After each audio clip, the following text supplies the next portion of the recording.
하나님 우리 아버지와 주 예수 그리스도로부터 오는 은혜와 평강이 여러분 모두와 함께 하시기를 소망합니다.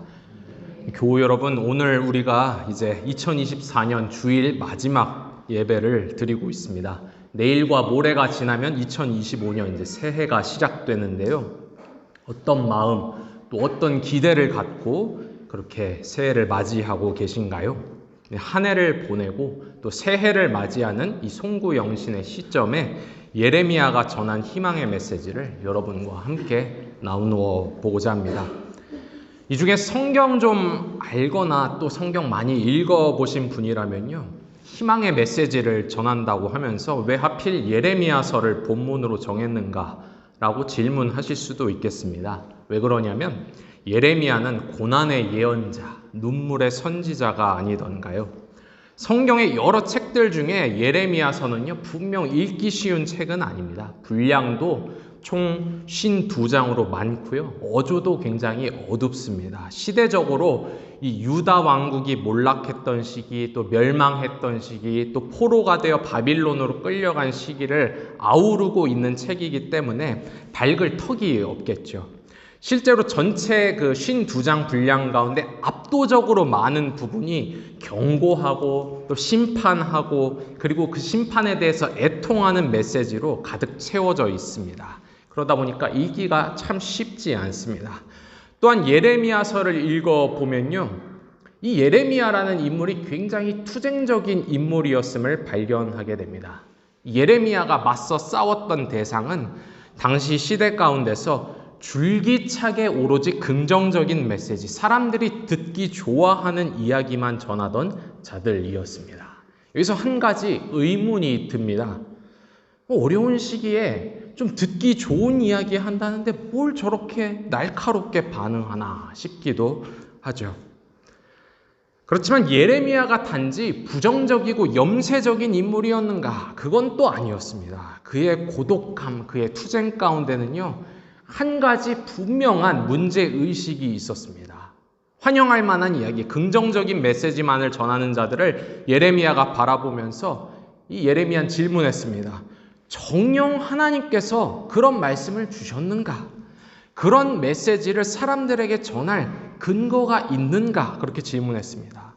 예레미야는 이 문제를 가지고 하나님 앞에서 깊이 숙고하고 고민한 끝에 이런 결론을 내렸습니다. 아니라는 것. 그들은 말씀을 받지 않았다는 것입니다.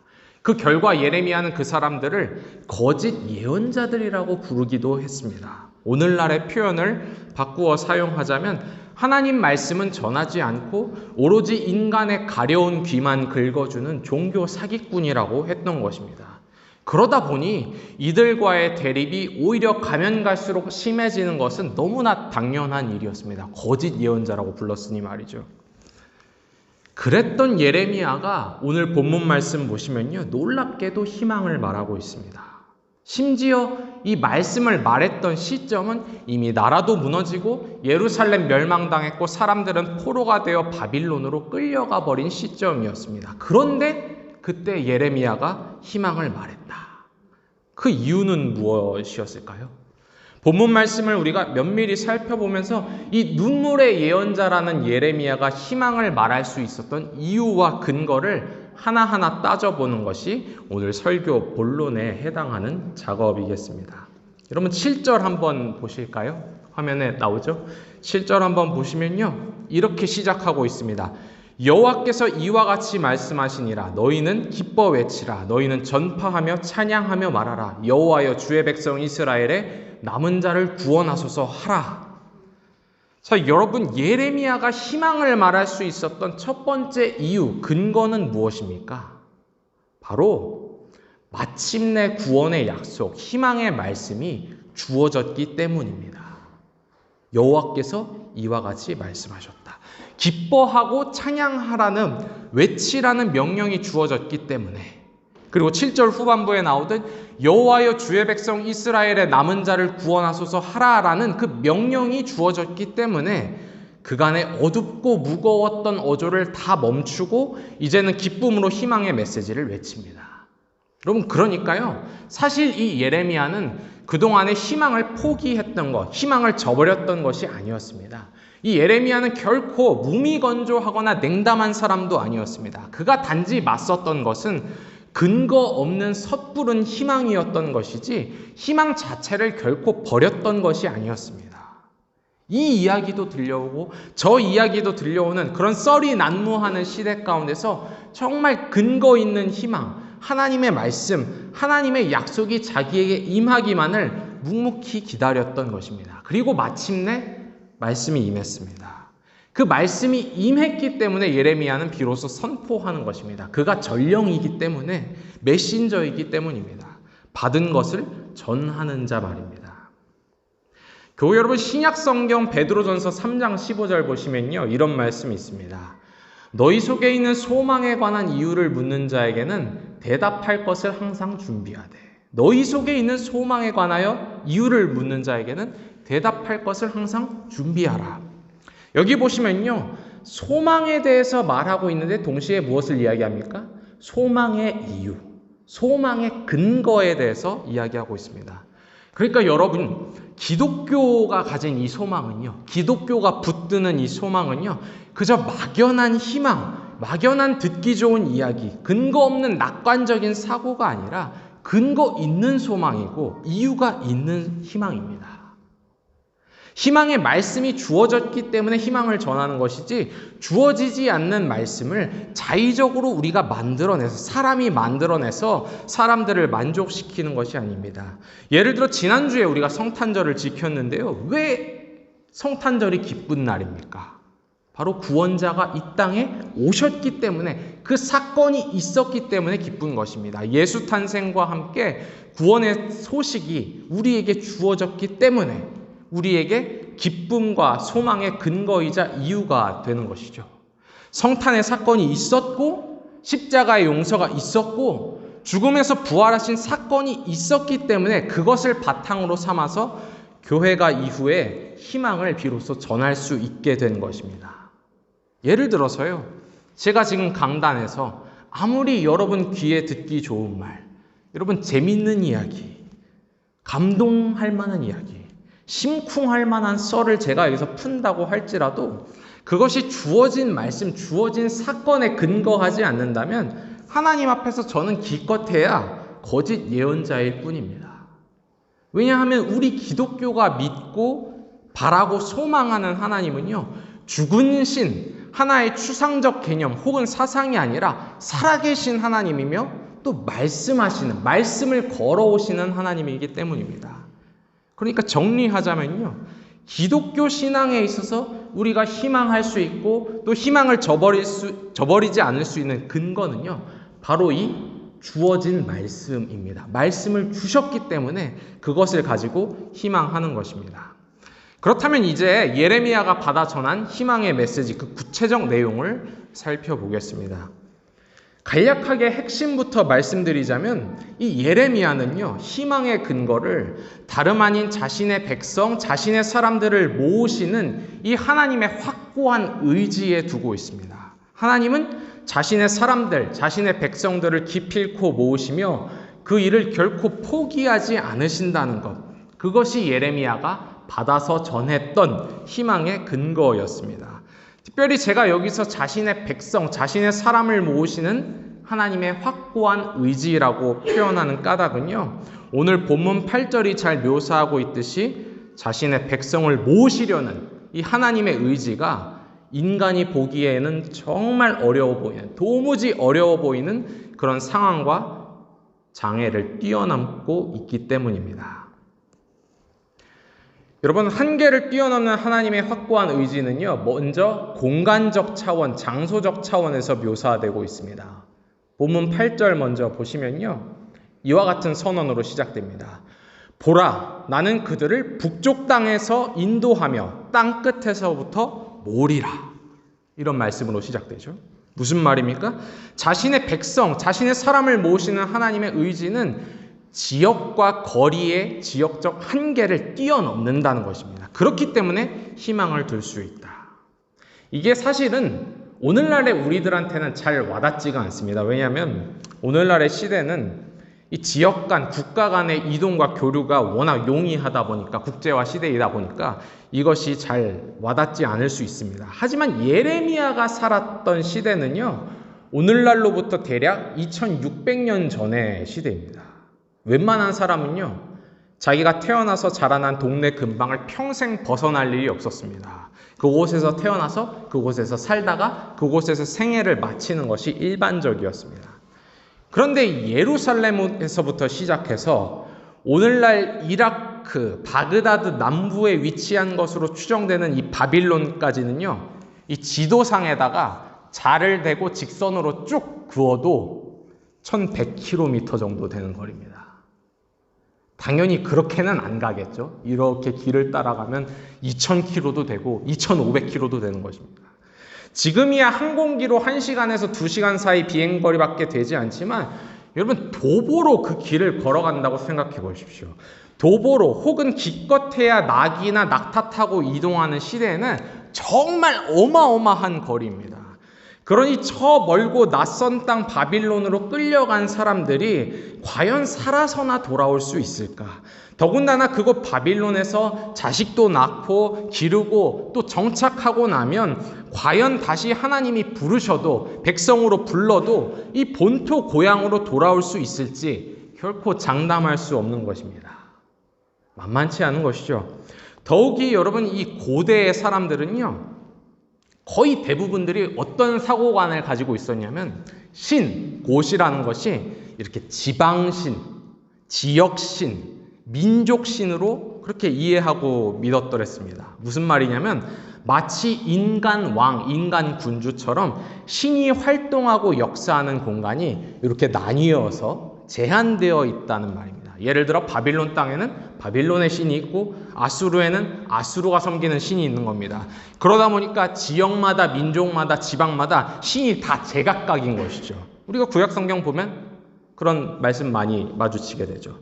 그래서 구약 성경에 나오는 뭐 바알 신이니 아세라 신이니 하는 것도 원래 그 가나안 토착민들이 섬기던 토착 신들입니다. 근데 이스라엘 민족이 가나안 땅에 들어와 살기 시작하면서 이 토착민 사상이 자꾸 유입되기 시작했던 것이죠. 그러다 보니까 반대로 이방인들, 이방 민족들은 하나님, 여호와 하나님 하면 뭐라고 생각했냐면, 우리가 믿는 것처럼 온 땅과 하늘을 다스리시는 유일하신 하나님이라고 생각하지 않고 그저 저 이스라엘 백성, 히브리 민족이 믿는 신이다 정도로 생각했던 것입니다. 그래서 열왕기상의 20장에 나오는 한 이야기를 예로 들어보면, 한 번은 이런 일이 있었습니다. 오늘날 시리아에 해당하는 아람 민족이 이스라엘을 침공하면서, 야, 이스라엘 신은 이스라엘 사람들 사는 그 산악지방에 계신 신이니까 우리가 전쟁을 할 때 산에서 싸우지 말고 평지에서 싸우자, 이런 이야기를 합니다. 왜냐하면 평지에서 싸우면 산악신이 힘을 발휘하지 못하니까 평지에서 싸우자, 그렇게 말하는 것을 보게 됩니다. 이게 그 사람들의 신이해를 보여주는 것이죠. 근데 결과적으로 어떻게 됐냐면, 평지에서도 참패함으로써 이 아람 사람들은 이스라엘의 하나님이 단지 산악신이 아니라 지역적, 공간적 한계를 뛰어넘는 하나님임을 깨닫게 됩니다. 근데 제가 왜 갑자기 이런 이야기를 여러분께 드리냐면요, 그러니까 옛 사람들의 사고방식을 따르면 이스라엘 백성들이 이스라엘 바깥으로, 바빌론을 비롯한 이곳저곳으로 끌려가면 우리는 하나님이랑 이별하는 거다. 하나님의 손이 더 이상 다다르지 못한다. 다른 신들, 다른 우상들이 지배하는 영역으로 들어가기 때문에 하나님의 손길이 우리에게 다다르지 못한다라고 낙심했던 것입니다. 어리석어 보이죠? 근데 가만 보면요, 이와 같은 생각을 오늘날의 사람들, 믿는 사람들도 종종 하곤 합니다.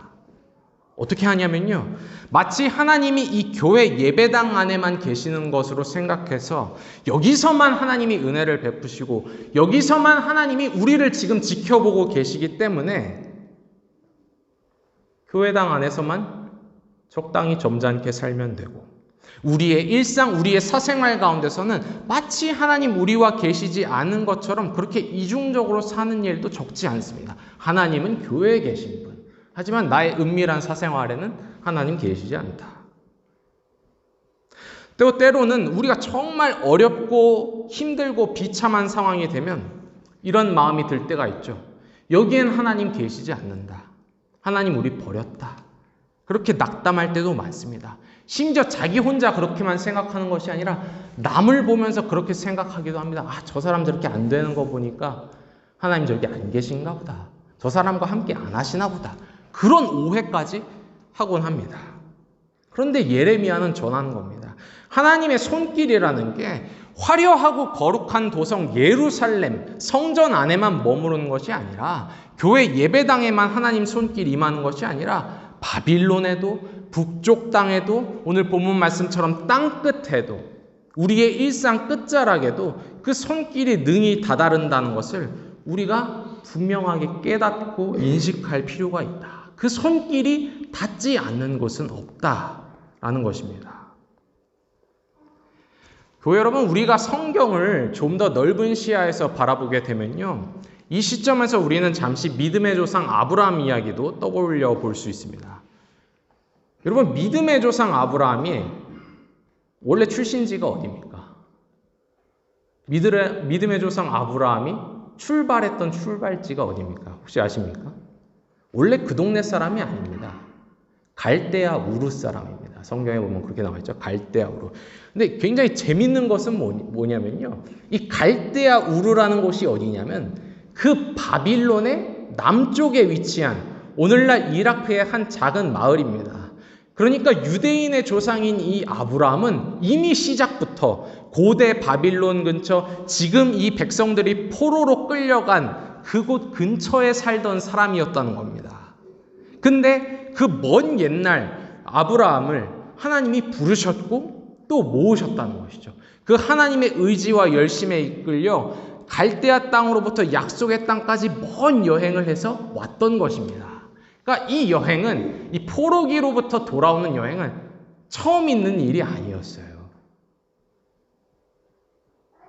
이미 아브라함 때부터 하나님은 지역과 공간의 제약을 받지 않고 사람들을 여기서도 모으고 저기서도 부르셨던 것입니다. 이미 사례가 있습니다. 시초부터 이 하나님의 백성 이야기는 그랬던 것입니다. 그러니 어느 자리, 어느 상황에 우리가 처해 있다 하여도 하나님의 손길이 여기는 닿지 않을 거다, 닿지 않는다라고 섣불리 단정짓고 희망을 버릴 이유가 없다고 지금 외치는 것입니다. 도리어 여러분, 시편 139편 7절부터 10절 말씀은 이렇게 고백하고 있습니다. 유명한 시인데요, 제가 낭독해 드리겠습니다. 내가 주의 영을 떠나 어디로 가며 주의 앞에서 어디로 피하리이까? 내가 하늘에 올라갈지라도 거기에 계시며 스올에 내 자리를 펼지라도 거기에 계시나이다. 내가 새벽 날개를 치며 바다 끝에 가서 거주할지라도 거기서도 주의 손이 나를 인도하시며 주의 오른손이 나를 붙드시나이다. 아멘. 피할 수 없다는 것이죠. 그 손길을. 정리하자면 자신의 사람들, 자신의 백성을 기어코 부르시고 모으시는 하나님의 의지는 그 어떠한 공간적, 지역적 한계와 제약도 다 뛰어넘으신다. 이것이 예레미야가 가졌던 두 번째 희망의 근거였습니다.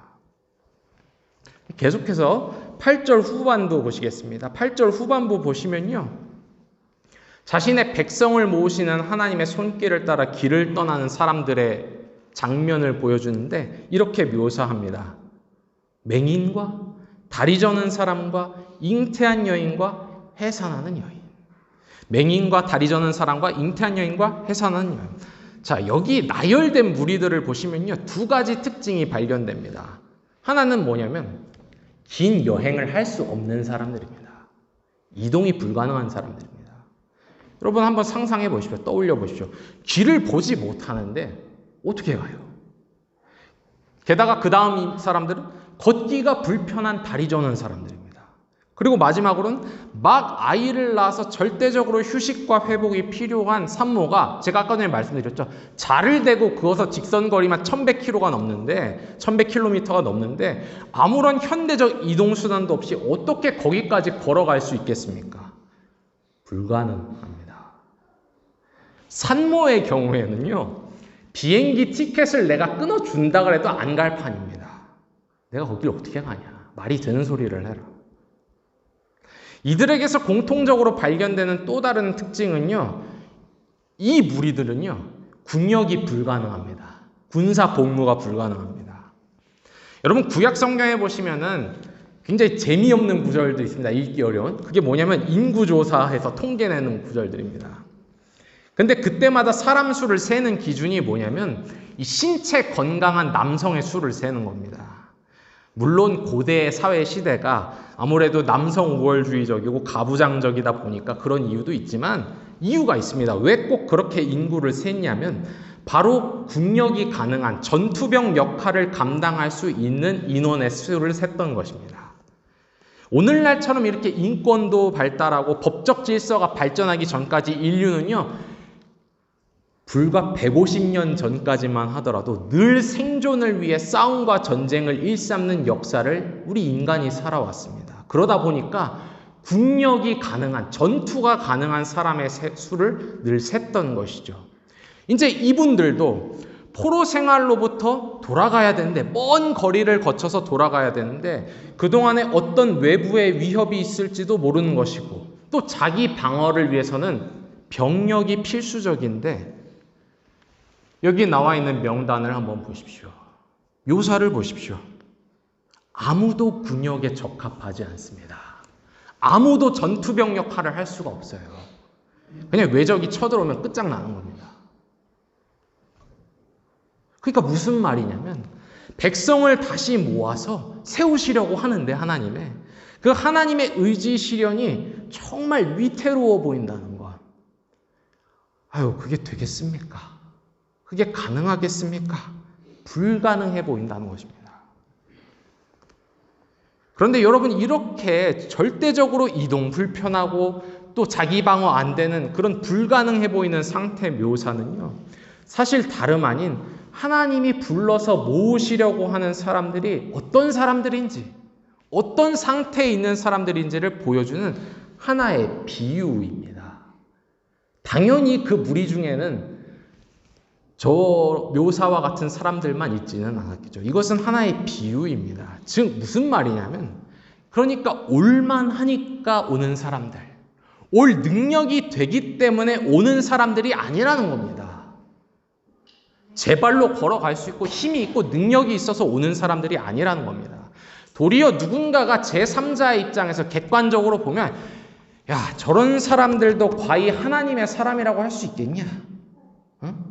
저런 사람들이 하나님 백성 돼서 하나님 나라 이룰 수 있겠냐라고 회의할 만한 사람들, 의심을 가지고 반문할 만한 사람들, 도무지 하나님께 올 수 없을 것 같던 이들을 하나님께서 기어코 모으신다는 것입니다. 여러분, 예레미야가 이 말씀을 전했던 시점의 히브리 민족은요, 이미 완전히 참패했던 시점입니다. 철저하게 참패하고 무력함을 뼈저리게 경험한 상태였습니다. 왕국은 무너지고 성전은 약탈당하고 수도는 몰락했습니다. 나라도 잃고 뿔뿔이 흩어져서 여기 가라 그러면 여기 가고 저기 가라 그러면 저기 가는 그냥 끌려다니고 있는 현실입니다. 이 사람들이 아무런 힘도 없고 아무런 실력도 없다는 것이 완전히 증명된 겁니다. 역사를 통해서. 그저 실력만 없는 것이 아니라 이 심판의 과정을 통해서 이 사람들이 겉으로는 굉장히 점잖은 척하고 정의로운 척했지만 막상 보니까 얼마나 완악하고 또 완고한 사람들인지, 이 사회와 이 민족이 율법을 자랑하지만 얼마나 불의한 상태였는지도 낱낱이 드러나 버렸습니다. 성전은 번지르르하게 지어놨는데요, 그 옛날 아브라함을 하나님께서 부르셨을 때 주셨던 소명, 의와 공도의 백성이 되라는 그 소명과는 아주 거리가 먼 그런 나라, 그런 공동체, 그런 민족이었다는 것이 이방 온 민족에게 다 드러나 버렸습니다. 그런데 하나님께 돌아갈 수 있겠습니까? 다시 시작할 수 있겠습니까? 새로운 시작을 할 수 있겠습니까? 아무런 힘도 없고 자존심은 바닥을 쳤는데 다시 하나님 백성이 되고 다시 하나님 나라를 이룰 수 있겠습니까? 그것은 마치 무슨 이야기와 같냐면 맹인과 절름발이와 막 아이를 해산한 산모가 일어나서 제 발로 수천 킬로미터를 걸어서 고향으로 돌아간다는 말처럼 도무지 불가능한 일이었습니다. 그걸 누가 믿어? 그게 어떻게 가능해? 그러나 자신의 백성을 모으고자 하는 하나님의 확고한 의지를 예레미야는 보았고 그 말씀이 자신에게 주어졌기 때문에 예레미야는 다시금 희망을 외치는 겁니다. 내가 희망할 수 있다. 내가 그동안은 어두운 어조로 심판을 이야기했지만 이제는 희망할 수 있다. 하나님의 확고한 의지가 있는 이상, 그분의 말씀이 주어진 이상 우리의 상태, 우리의 꼴은 객관적으로 맹인 같고 절름발이 같아도 누워서 타인의 도움밖에 받을 수 없는 회복하기를 기다릴 수밖에 없는 해산한 여인 같아도 다시금 그분의 백성이 되어 그분의 나라를 이루어갈 것이라고 예레미야는 믿었던 것입니다. 믿을 뿐만 아니라 선포했던 것입니다.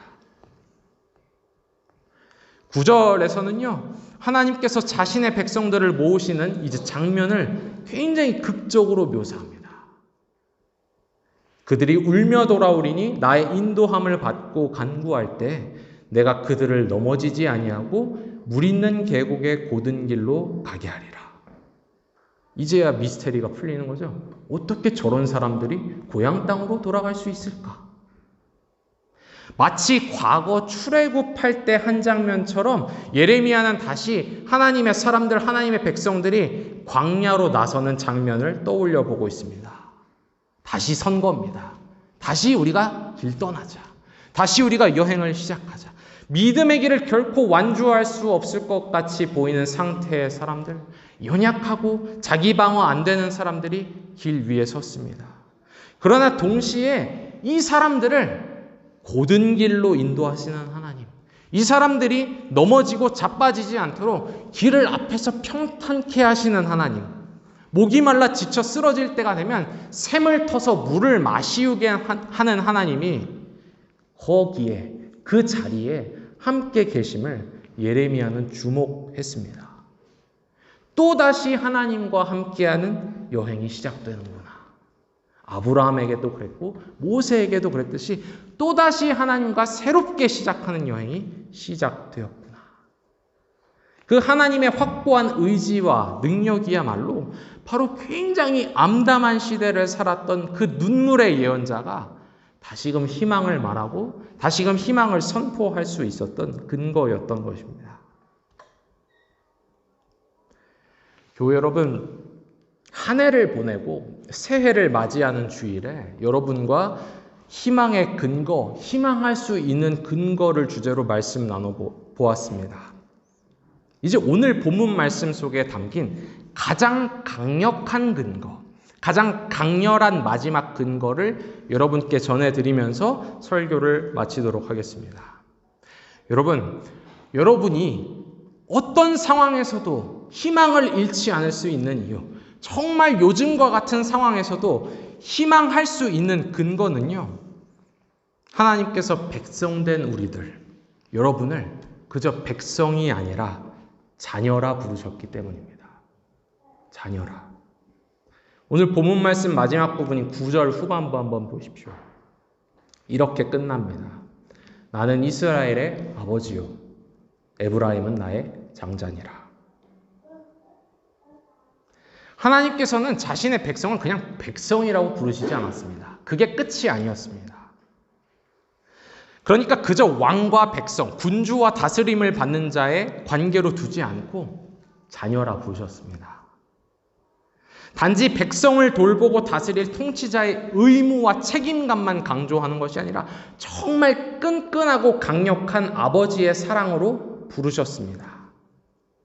비록 여기 구약 성경에서는 여전히 이 백성 전체 하나의 집단으로서 이스라엘을 장자라고 묘사하고 있지만 여러분 다 아시죠? 우리가 신약 성경 가게 되면 어떻게 됩니까? 예수 그리스도 안에서 이제는 집단이 아니라 개개인 한 사람 한 사람이 하나님을 아바라 부를 수 있는 그분의 자녀가 되었음을 우리가 알고 있습니다. 이제는 두려워하는 영이 아니라 아바의 영으로 아바라 불러라.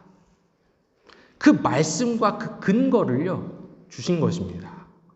그렇기 때문에 우리는 희망할 수 있습니다. 그분이 우리의 아바이시기 때문에. 오래된 라틴어 격언 가운데 이런 말이 있습니다. 둠 스피로 스페로, 둠 스피로 스페로. 의미인즉슨요 무슨 말이냐면 내가 숨 쉬는 동안에 나는 희망한다. 내가 숨 쉬는 한 나는 희망한다는 뜻입니다. 이 라틴어 격언이 비록 기독교 격언은 아니지만 정말 이 하나님을 아버지로 모신 사람들, 신앙인들에게 있어서 가장 잘 어울리는 격언이 아닌가 싶습니다. 우리가 살아있는 동안에, 우리가 숨 쉬는 동안에 우리는 멈추지 않고 희망하고 소망한다. 그냥 낙관적인 예감, 근거 없는 긍정이 아니라 말씀 주셨기 때문에, 약속을 주셨기 때문에. 살아있는 동안 희망하는 자, 그가 바로 하나님의 사랑, 하나님의 자녀가 아니겠습니까? 교우 여러분, 정말 아바의 자녀답게, 아바의 딸, 아바의 아들들답게, 아바의 말씀을 받은 자들답게 부디 2005년 한 해 희망 잃지 않고 희망하면서 하루하루 전진하시기를 축복합니다. 이 성삼위 하나님께서 여러분과 늘 함께 계시면서 여러분 가운데서 그분이 품으신 그 선하신 뜻을 반드시 이루실 것입니다. 아멘.